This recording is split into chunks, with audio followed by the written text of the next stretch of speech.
대한민국 방산이 역대급 활약상을 보여줄 예정이라고 해 발칵 뒤집어졌습니다. 한동안 소강 상태가 이어지던 러시아 우크라이나 전쟁에 다시금 전운이 짙어지자 다시 한국 방산이 주목받고 있는 건데요. 그런 와중에 미국 싱크탱크에서 세계전쟁의 해결책으로 한국을 제안해 관심이 모아지고 있다는데 과연 무슨 상황이 벌어진 건지 자세히 알아보겠습니다. 우크라이나 전쟁의 장기화로 세계적 군비 확장 기조가 지속되면서 폴란드를 필두로 한 전 세계 방산 시장에서 한국산 무기의 존재감이 나날이 확대되고 있습니다. 앞서 폴란드의 K2와 K9, FA50 등 최대 40조 원 규모의 수출액을 올리면서 사상 최대 실적을 달성한 한국 방산의 무기들이 계속해서 수조 원대의 추가 수주에 성공하는 등 전례 없는 호황을 이어가고 있는 중인데요. 방산업계에 따르면 한동안 조용했던 우크라이나 전쟁이 다시 불붙으면서 한국의 방산에 또다시 엄청난 러브콜이 이어질 것으로 보입니다. 앞서 작년에 한화에어로스페이스, KAI, 현대로템의 매출은 폴란드로부터 수주 잭팟이 터지면서 최대 1조 원 이상 증가하는 쾌거를 달성했었습니다. 그런데 올해도 사우디 등으로부터 조 단위의 방산 수출이 잇따라 확정되면서 사상 최대 수주 실적을 기대해도 좋을 것 같다는 이야기가 나오고 있다고 합니다. 실제로 CNN 등 외신들은 한국 방산이 고도 성장의 본궤도에 올랐다는 전망을 속속 내놓고 있는 상황입니다.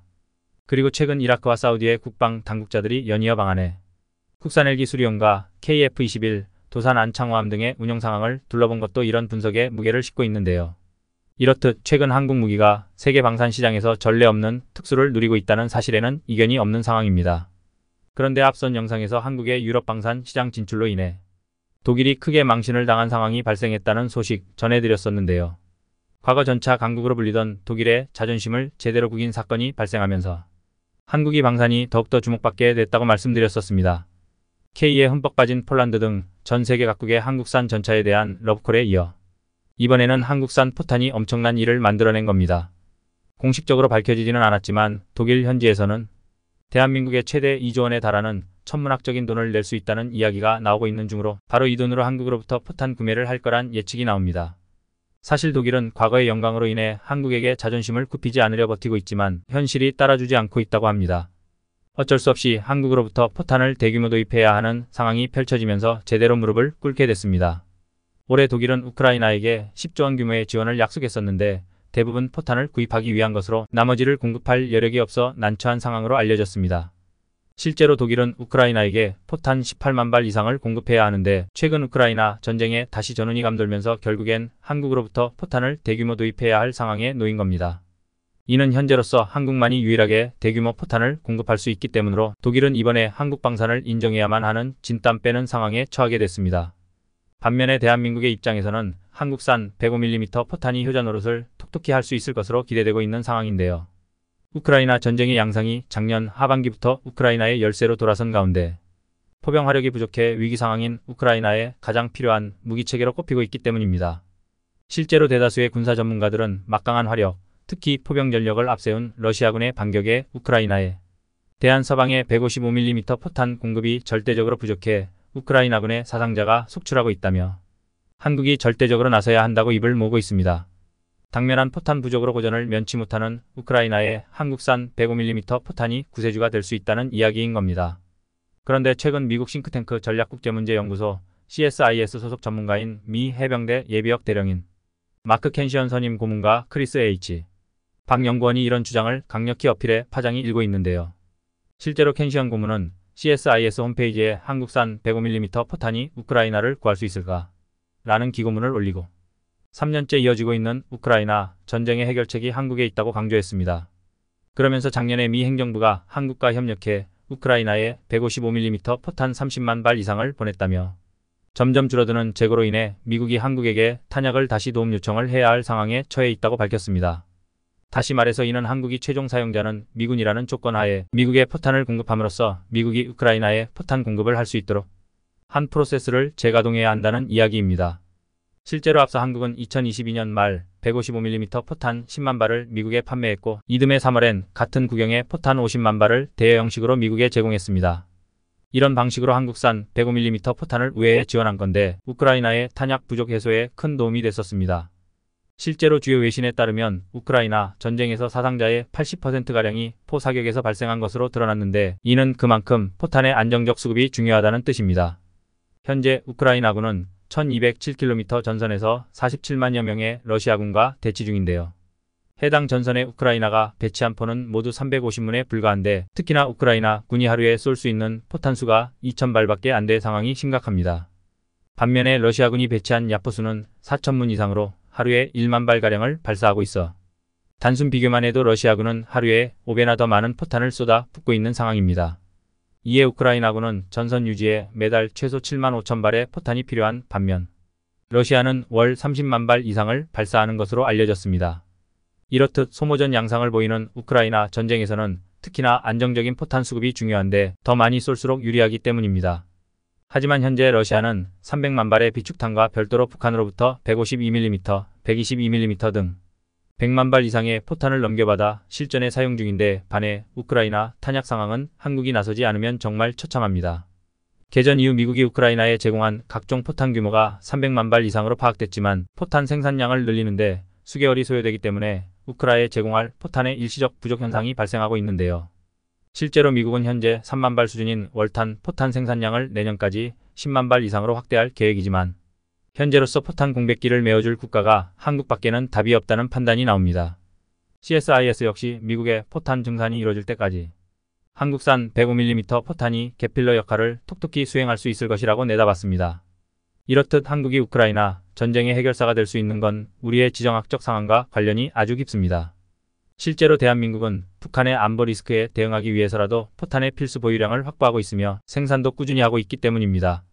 특히나 한국과 우크라이나는 모두 견인포 중심으로 105mm 포를 운영하고 있는데 한국 전쟁 이후 상당한 수량의 105mm 견인포를 인도받은 한국이 현재 보유한 관련 탄만 해도 340만 발가량으로 추산됩니다.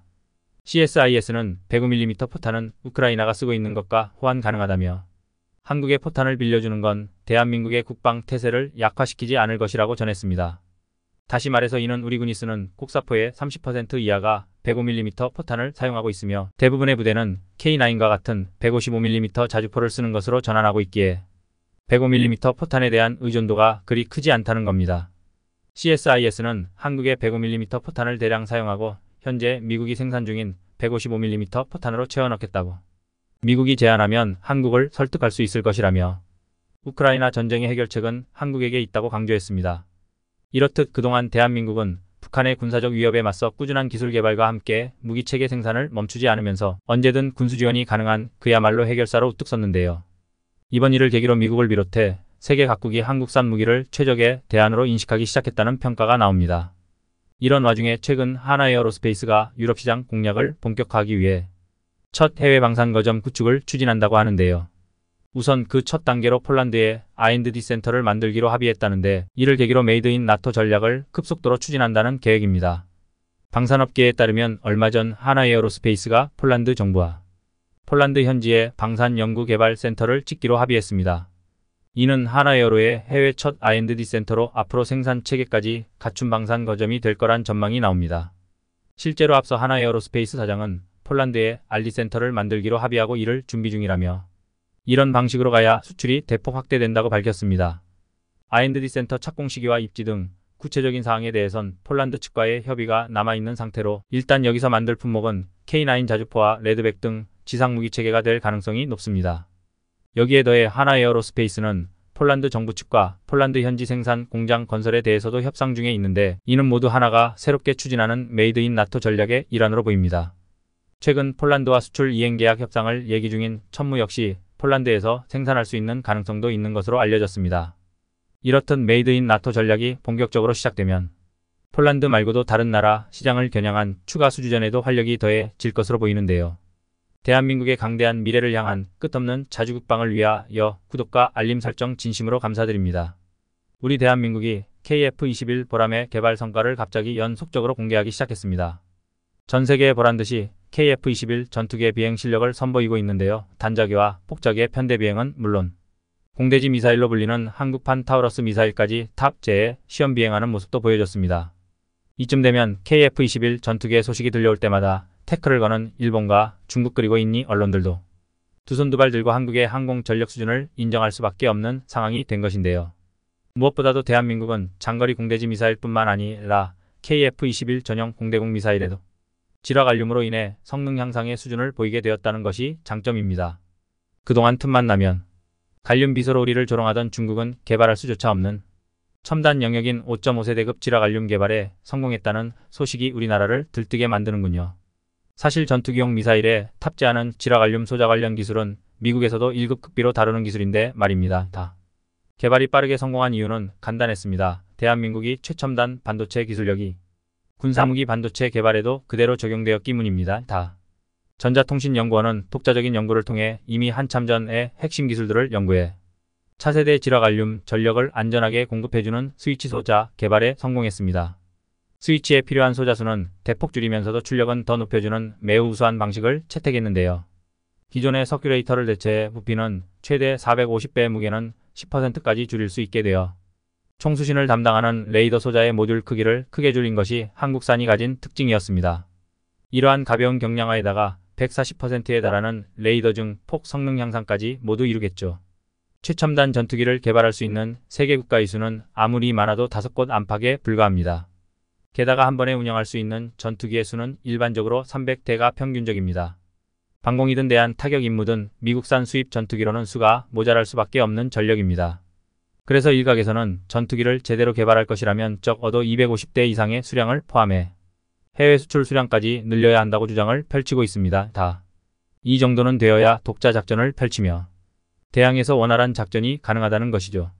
이들이 펼치는 주장의 핵심은 방공과 초계 그리고 타격 임무를 위한 전투기를 별도로 운영할 수 있을 정도의 전투기 보유수가 많아야 한다는 것인데요. 이는 미국산 전투기가 부품 공급 문제로 인해 태생적으로 보조 전력으로 구성된 전력이기 때문입니다. 한국은 다른 나라와 달리 국산 전투기를 통해 항공 전력화로 바로 이어질 수 있어야 합니다. 하지만 독자적인 항공기는 막대한 시간이 소요되고 그만큼 가격은 비싸기 때문에 이 생산 라인을 유지하는 것이 관건입니다. 그래서 한국 공군은 20년짜리 프로젝트에 실수를 저질러 불량 전투기가 나온다면 수습할 방법이 없어 FA-50 개발을 통해 동체 개발 노하우를 축적하고 향후 한국 공군이 요구에 맞게 KF-21 전투기를 완성시키자는 방침을 철저하게 지키고 있습니다. 그러나 이는 처음에 문제가 있었던 계획입니다. 가장 큰 문제는 시간인데요. FA-50 공격기에서 KF-21 전투기로 넘어가는 단계적 항모 건조는 상당히 현명한 방식이지만 요즘같이 전쟁 위협이 날이 갈수록 고조되는 상황에서 차근차근 단계를 밟아서 개발을 진행하기는 어려웠습니다. 그래서 F-35 도입을 주장하는 파벌이 생긴 것이죠. 하지만 그들이 예측하지 못한 것이 하나 있었으니 대한민국이 가진 기초 항공 기술이었습니다. 이왕 전투기를 만든다면 미국의 부품 수급 없이도 돌아갈 수 있고 급변하는 정세에 대응할 수 있는 KF-21 전투기를 만드는 것이 맞습니다.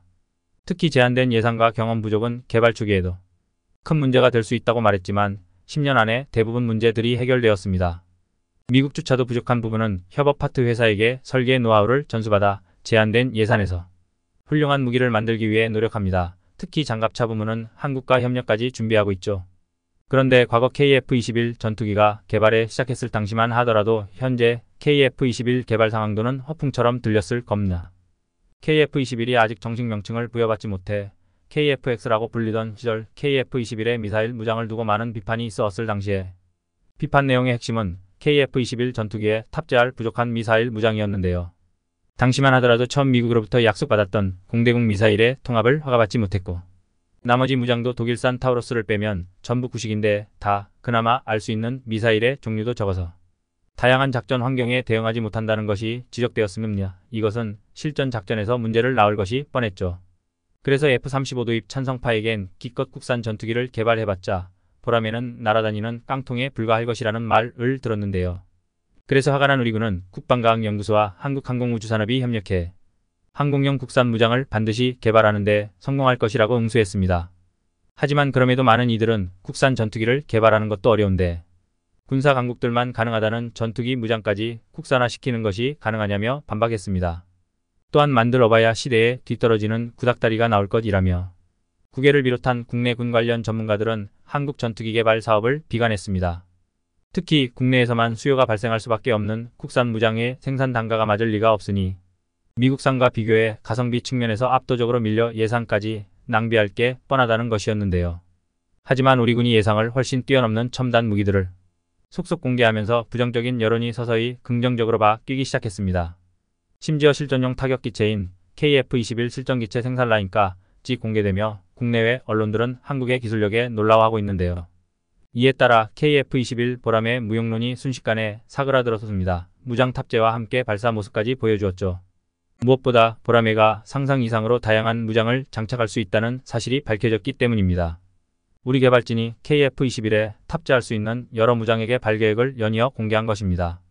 구체적으로는 MBDA 시스템을 포함해 함께 사용할 국산 중거리 미사일의 개발과 IC 상승 단계에서 탄도 미사일을 요격할 수 있는 상승 단계 요격 미사일, 독일제 타우러스 미사일의 사거리를 압도할 것을 목표로 개발된 한국형 공대지 미사일 유도탄 초음속 대함 미사일, 그리고 마지막을 장식해줄 사거리 1500km 극초음속 미사일 등 한국이 개발해낼 수 있을 거라고 전혀 생각하지 못했던 무기 개발을 대중들에게 알렸는데요.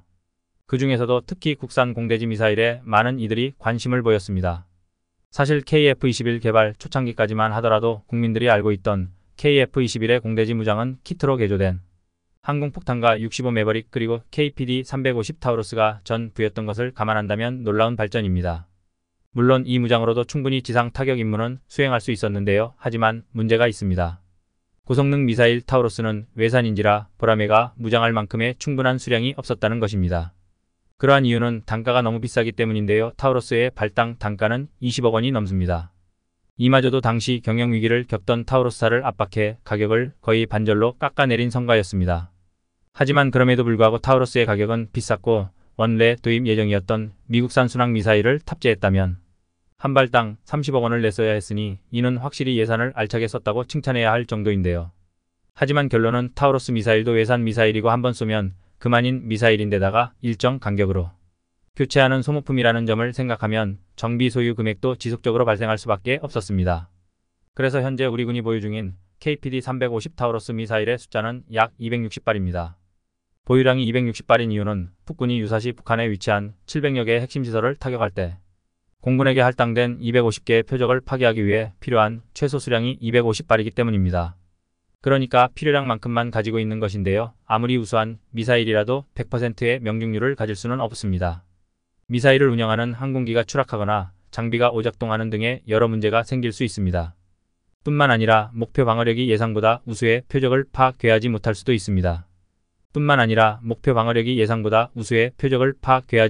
있습니다.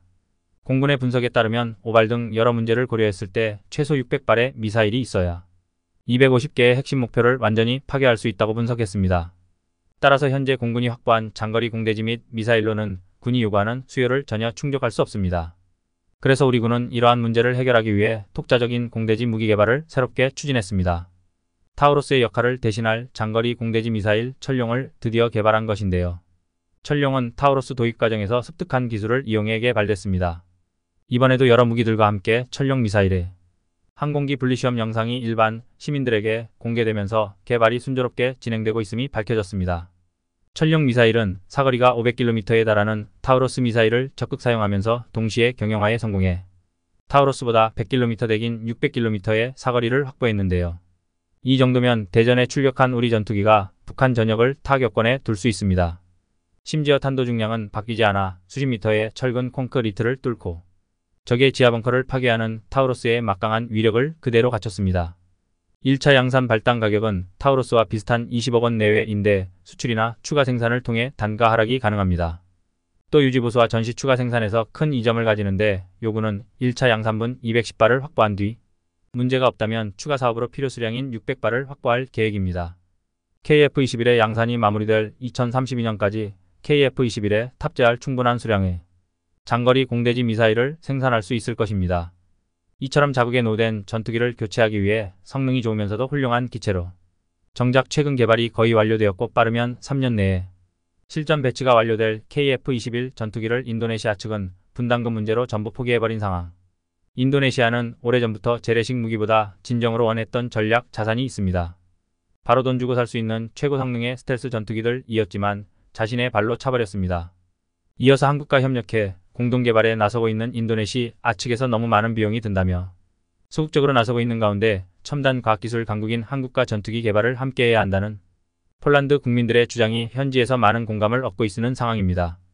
시청자 여러분, 영상을 시청해주셔서 감사합니다. 구독과 알림 설정 진심으로 감사드립니다. 이상 인도네시아가 KF-21 분담금을 현물로 내겠다고 머리를 썼다가 초토화 상황에 빠져 화제가 되고 있습니다. 특히 이를 주도한 프라보에게 전 세계에 비난이 쏟아지고 있는 상황입니다. 외신까지 집중 보도한 현재 상황, 무슨 일이 벌어진 것인지 살펴보겠습니다. 한국과 인도네시아는 2015년 사업비를 공동 부담하는 전투기 개발에 합의한 바 있습니다. 총 8조 8천억 원 사업비 중 인도네시아 측이 20%를 부담하기로 했던 것입니다. 하지만 착수금을 포함해 2,200억 원만 납부됐고 2017년부터는 경제난을 이유로 8천억 원의 분담금을 지급하지 않아 왔습니다. 그런데 이 모든 것이 핑계라는 징후는 곳곳에서 드러난 바 있습니다. 작년 초부터 프랑스 라팔 전투기 도입을 타진하더니 올 2월 6대 구매 계약을 체결해버린 것입니다. 프라보 장관은 향후 36대에 대한 추가 계약이 있을 것이라 전하기도 했습니다. 항공기와 무기까지 합쳐 81억 달러 약 9조 6천억 원 정도를 쓰겠다는 것입니다. 라팔이 KF-21과 마찬가지인 4.5세대 전투기라는 점에서 한국과의 계약을 파기하려는 움직임으로 분석되기도 했습니다. 그런데 인도네시아의 황당한 행동은 여기서 끝이 아니었습니다. 해당 발표 후 몇 시간 만에 미 국무부가 140억 달러 규모의 F-15EX 전투기 36대에 대한 인도네시아 판매를 승인했다고 밝힌 것입니다. 결국 돈이 없어 KF-21 분담금을 못 내겠다고 한 것도 가짜였던 상황입니다. 인도네시아는 올해 들어 프랑스 스코르펜급 잠수함 2척 구매를 추진하기도 했습니다. 대우조선해양과 2차로 맺은 잠수할 3척 계약 또한 없던 일로 하려는 것입니다. 프라보 전만 해도 한국과 인도네시아는 군수 분야에서 상당히 밀접한 행보를 보인 바 있습니다. T-50 훈련기나 잠수함 등 모두 3조 원에 가까운 수출 성과를 거두며 군사적으로 상당히 친밀한 관계를 유지해 왔던 것입니다. 2011년 인도네시아 국방부로부터 1,400톤급 잠수함 3척을 수주했었고 작년 3월 마지막 3번함을 성공적으로 인도하기도 했습니다.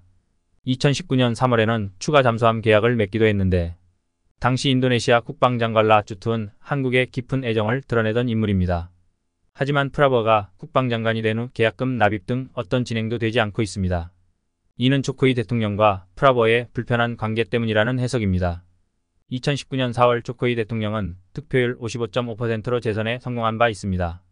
상대 후보였던 프라보는 대선 결과에 불복했고 자카르타를 중심으로 대규모 시위가 전개됐습니다. 결국 그의 6월 헌법재판소가 프라보 측의 모든 이해 신청을 기각하면서 조코이 대통령의 재선이 최종 확정되기도 했습니다. 이후 조코이 대통령은 프라보를 국방장관으로 임명해 협치에 대한 강의 의지를 표명했습니다. 하지만 프라보는 조코이 대통령의 무기 도입 성과를 깎아내리려 안간힘을 쓰고 있는 상황입니다. 조코이 대통령의 임기는 2024년까지입니다. 프라보는 다음 대선 때 출마해 대통령이 되겠다는 목표를 가지고 있습니다. 이런 와중에 방위사업청은 지난해 11월 인도네시아와 재협상을 벌였고 분담금의 30%를 현물로 납부받기로 최종 합의하기도 했습니다. 금액으로 따지면 약 5천억 원 상당을 천연자원 등으로 받기로 한 것입니다. 2026년까지 밀린 미납금을 포함해 나머지 대금을 갚아 나가기로 했던 상황입니다. 프라보는 자신만만하게 이를 성과로 내세웠지만 놀라운 반전이 일어나 크게 당황하고 있습니다. 현물로는 천연가스, 유연탄, 천연고무 등 천연자원이 유력했지만 프라보 측이 밀어붙인 팜유가 문제가 됐던 것입니다. 인도네시아 현지 언론들이 팜유로 제공될 가능성을 대서 특필했고 이는 전세계 외신에도 집중 보도되며 화제가 됐습니다. 한국으로 수천억 원 상당의 팜유가 제공될 경우 품귀 현상으로 의질 수 있다는 경고가 나왔지만 프라보는 아랑곳하지 않고 해당 물품을 최우선 순위에 둔 바 있습니다. 2021년 인도네시아의 팜오일 생산량은 4,688만 톤 정도였습니다. 전세계 59%를 생산하고 있는 것인데 말레이시아 25%, 태국 4%보다 월등한 양입니다. 한국에서는 올리브유나 카놀라유, 옥수수유 등을 주로 사용하지만 전 세계에서 가장 많이 사용되는 것은 기름야자 열매를 압착해서 만든 팜유입니다. 인도네시아에는 이를 활용한 요리가 발달해 있습니다. 나시고랭은 세계적으로 유명하고 미고랭 라면은 전 세계 판매량 1위를 할 정도입니다. 인도네시아어로 고랭은 튀김이라는 뜻으로 그만큼 식용유를 이용한 튀김 음식이 일상으로 정착되어 있다는 것을 알 수 있습니다. 팜유는 식용유, 마가린, 쇼트닝 등의 식용 이외에 화장품, 제약 등으로도 쓰이고 있습니다. 자카르타의 식용유 가격 추이는 2020년부터 약간씩 상승하긴 했지만 한국에 현물로 지급하겠다고 밝힌 11월 이후 엄청나게 급등했던 것을 볼 수 있습니다. 작년 초 리터당 1,166원에서 올해 40% 이상 급등했던 상황입니다. 인도네시아인들도 한국에게 주겠다고 한 이후 식용유 가격이 올랐다고 불만을 토로했습니다. 이 때문에 현지에서는 식용유 배급까지 진행한 상태입니다. 이런 상황에 우크라이나 사태는 식용유 가격을 한 차례 더 폭등시킨 바 있습니다. 팜유 대신 수요가 해바라기유로 쏠렸는데 우크라이나에서 전쟁이 일어났던 것입니다. 러시아와 우크라이나는 전 세계 해바라기유 수출의 약 75%를 담당하고 있었습니다. 국제 가격이 급등하자 인도네시아 생산업자들은 자국 공급보다 수출에만 집중했습니다. 결국 인도네시아 정부는 수출업자의 내수 공급 의무화 가격 상한제를 도입해야 했습니다. 파모일 원유 CPO 수출량의 20%를 자국에 의무적으로 공급하게 했으며 3월 10일부터 이 기준을 30%로 높이기도 했습니다. 그동안 세관 신고만으로 수출이 가능했으나 자국 내 공급 계획 제출이 없으면 불가능해진 상황입니다. 그리고 지난달 17일에는 팜유 수출세를 대폭 올리기도 했습니다. 선적할 때 별도의 부담금을 매기고 누진을까지 적용해 수출을 억제하고 있는 상황입니다. 하지만 팜유 생산업자들은 정부가 규정을 자주 바꿔 시장에 패닉이 일어났다고 비난했습니다. 인도네시아 통계청 발표에 따르면 2021년 기준 식용유 생산부터 최종 소비자까지 전달되는 마진율은 평균 17.4%입니다. 그런데 이것이 거의 100% 이상 치솟고 있는 상태입니다. 인도네시아 각 정당은 식용유 없이 요리하는 법 시연회를 개최하는 등 튀기지 말고 끓이거나 쪄서 먹자는 캠페인까지 벌이고 있습니다. 하지만 과거부터 이어져 내려온 식습관을 쉽게 버리기는 어렵다는 분석입니다. 메가와티 전 대통령이 인도네시아인들은 왜 식용유를 사려고 줄을 서는지 모르겠다며 온종일 튀긴 음식이 전부냐고 발언하자 시민들의 질책이 쏟아진 것도 이 때문입니다. 결국 인도네시아는 인플레이션을 억제하기 위해 13조 원의 복지 예산을 긴급 투입한 상황입니다. KF21 분담금을 팜유로 지급하겠다는 말 한마디가 경제를 쑥대밭으로 만들었고 다음 대선을 노리는 프라보어 또한 비난을 면치 못하고 있습니다. KF21 전투기는 올해 첫 시험 비행이 이뤄지고 2026년 개발을 완료할 예정입니다. 그리고 2032년까지 120대를 생산한다는 계획입니다. 이달 초에는 한국산 AESA 레이더를 장착한 시험 항공기의 테스트가 진행되기도 했습니다. 남아공에서 100억 원 이상의 돈을 들여 보잉 항공기를 개조해 도입한 것입니다. KF21에 장착되기 전에 확실한 성능 평가를 하기 위한 목적입니다. 국내 무기 개발에서 시험 항공기를 운영하는 것은 이번이 처음으로 총 50회 비행을 통해 약 62개 항목을 테스트할 예정으로 되어 있습니다. 시험 항공기는 미국 등 방산 선진국들도 오래전부터 운영해 왔습니다. 미국의 F-35 스텔스기 개발 때도 보잉 737기를 개조한 캣버드가 활용됐을 정도입니다. KF-21에 장착될 장거리 공대지 미사일 또한 국산 기술로 개발되고 있습니다. 2028년까지로 총 사업비 2,300억 원을 들여 개발한다는 방침입니다. 해외 무기 브로커가 적극적으로 로비를 펼쳐 국산화를 방해했지만 의지를 꺾지는 못한 상황입니다. 기술 제휴로 유럽산 미사일이 장착하더라도 수출 시 걸림돌이 될 수 있기 때문입니다. 인도네시아가 라팔 전투기와 무기체계를 같이 도입하려 하는데 한국은 이보다 더 뛰어난 성능의 종합 무기 세트 장착이 가능해지는 상황입니다. 한국의 기술 개발은 여기서 멈추지 않고 있습니다. 올 1월 정부는 제트기급 첨단 엔진 개발을 적극 검토하고 있다는 언급을 한 바 있습니다. 제트기급 엔진이라 함은 추력 1만 파운드 포스 IBF급 이상을 말합니다. 한국형 차세대 전투기 KF-21에 장착되는 G 엔진은 24,000 파운드급입니다. 제트기급 엔진 개발은 오랜 시간 많은 예산을 들여야 하는 사업이지만 기계산업 전 분야로 이어지는 파급 효과가 상당합니다. 현재 하나에어로스페이스가 이런 엔진 국산화를 주도적으로 진행하고 있습니다. 해당 기업은 현재까지 약 9,000대 이상의 엔진을 누적 양산해 왔으며 우리 공군의 각종 전투기 및 헬기 그리고 해군 함정용 엔진까지 담당하고 있습니다. 게다가 한국형 발사체 누리호의 엔진 생산을 맡아 기술력을 드러내기도 했습니다. 이런 기술력을 알아본 해외 많은 국가들은 이미 한국 전투기 구입에 높은 관심을 보이고 있습니다. 지난해 말 슬로바키아는 한국과 경공격기 FA-50 수입을 위한 MOU를 맺기도 했습니다. 그리고 최근 아랍에미리트와도 한국산 고등훈련기 수입 협상을 진행했습니다. 지난달 아랍에미리트 국방장관이 KAI를 방문해 T-50, KF-21 등에 높은 관심을 보였던 것입니다. 이외에도 말레이시아, 세네갈, 폴란드로의 수출 가능성도 높아지고 있습니다. 이는 향후 KF-21 전투기 수출로도 이어질 수 있다는 분석입니다. 인도네시아 또한 분담금 지급을 미루고는 있지만 완전히 놓지는 못하고 있습니다. 완벽한 전투기가 나왔을 때 자신들도 참여했다고 자랑할 심산이라는 분석입니다. 2020년 3월 코로나 사태가 발생하자 자국 기술진을 귀국시킨 바 있는데 작년에 KF-21 시제 1호기가 공개되자 자국 기술진을 복귀시킨 것을 봐도 알 수 있는 대목입니다. 한국은 더 이상 인도네시아의 미련을 갖지 말고 높은 기술력으로 세계를 향해 나가길 바랍니다. 지금 바로 이 순간에도 한국의 비밀 무기 연구소들에서는 어떤 신무기들이 개발되고 실험되고 있는지 알 수 없을 정도로 한국의 무기 개발은 단 한순간도 절대 쉬지 않습니다. 우리나라는 미국을 제외하곤 전 세계 최강일 정도의 가장 강력한 미사일 제조국인데 그래서 정말 다양한 미사일들이 종류별로 많고 또 그 성능도 역시 말할 필요도 없이 끝내주지만 누가 문화대국의 민족이 아니랄까봐 그 무기들 한 개 한 개에게 지어주는 이름들도 일단 우리 한국인들에게는 지금 내가 사는 아파트 이름처럼 너무도 친근하고 익숙한 바로 그 한국 미사일의 시그니처 모델인 현무의 경우 이름이 정말 끝내주고 너무도 적절합니다. 예를 들어 외국의 최강 전함의 유명한 이름이 능력도 많고 자식도 많은 신중의 신 아빠 제우스가 자신의 딸인 전쟁의 신 아테나에게 취업 축하 선물로 준 극강의 무기. 이 세상 그 어떤 공격도 막을 수 있는 무적의 방패가 바로 이저스 아이기스 즉 미국식 발음 이지스인데 원래 이 이지스 방패 겉면에는 페르세우스가 잘라낸 그 뱀 마녀 메두사의 머리가 달려있어 단지 방어에만 뛰어난 방패가 아닌 메두사의 얼굴을 보는 적들은 그 자리에서 돌로 변하게 만들기까지 하는 무적의 공격력까지 갖춘 신의 방패입니다. 최고의 공격이 최고의 방어라는 전략에 최적화된 이지스함에 가공할 능력에 너무도 잘 어울리는 멋진 이름입니다. 한편 우리 현무의 경우 역시 우리나라 고대 신화에서 탄생한 이름입니다.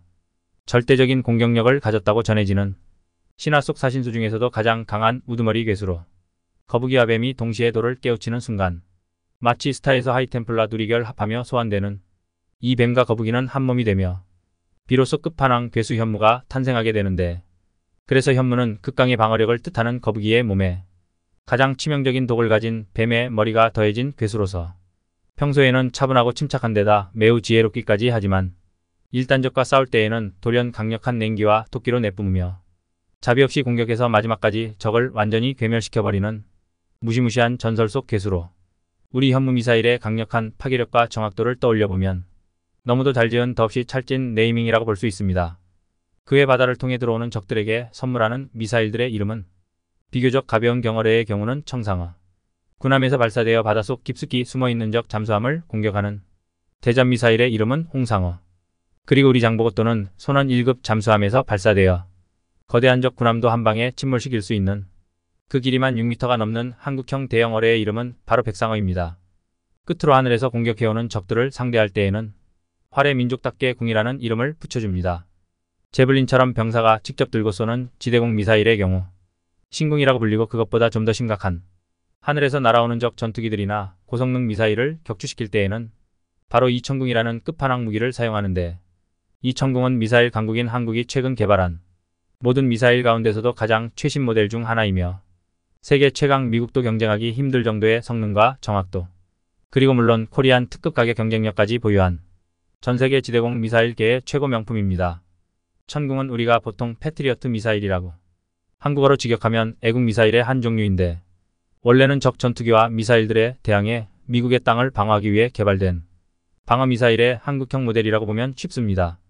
이 천궁 2의 가장 큰 장점은 바로 엄청난 타격 속도와 정확도로 무려 하늘에서 마하의 속도로 날아오는 적 전투기들과 미사일들을 공중에서 정확히 타격해 격추시켜버리는 능력입니다.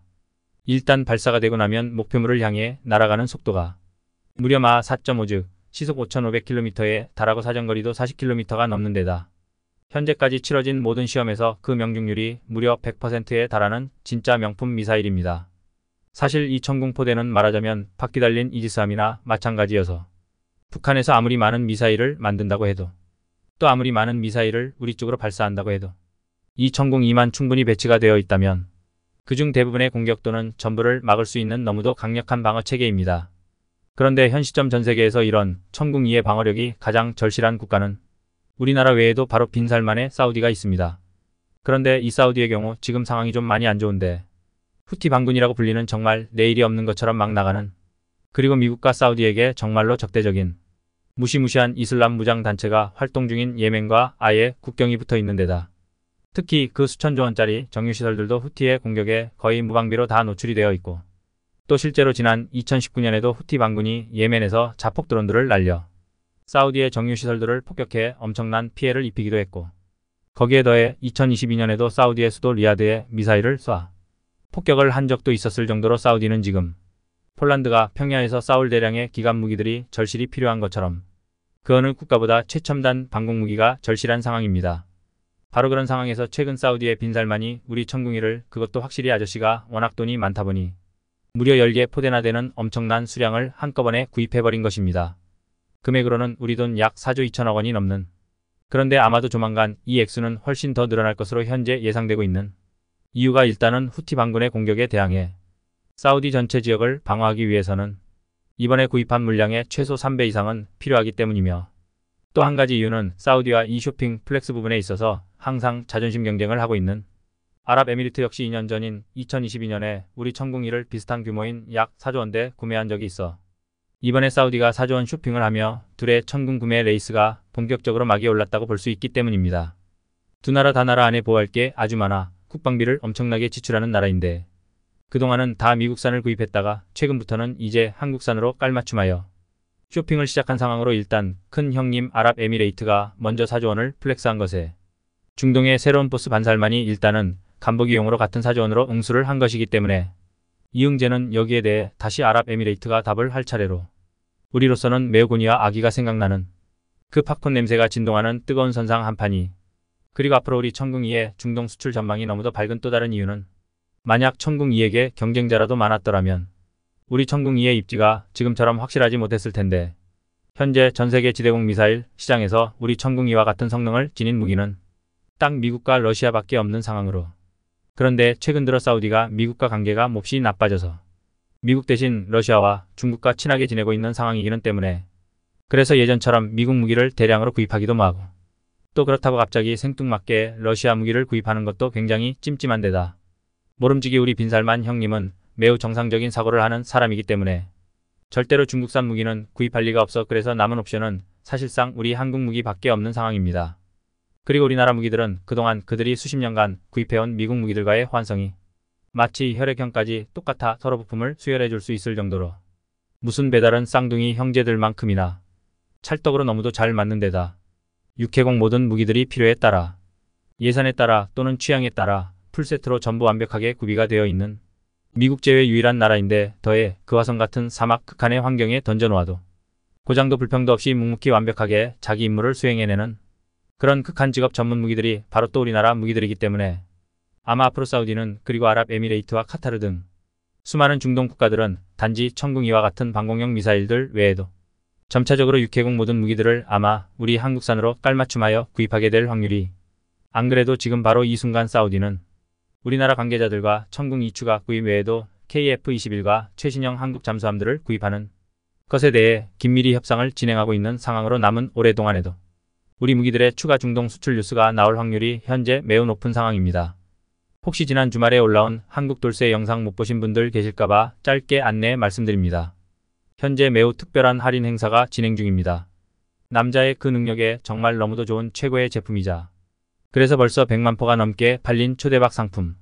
남자 본인들보다 오히려 아내분들 사이에서 입소문이 나 그 유명한 마르문 아르기닌 제품을 무려 61%나 할인된 특별 행사가에 지금 판매하고 있습니다. 이미 10,000개가 훌쩍 넘어가고 있는 수많은 리뷰들에서도 보이듯 본인이 만약 40세 이상 기혼 중년 남성분인 경우에는 그 말 못할 고민에 있어 크게 도움을 받을 수 있는 제품이기 때문에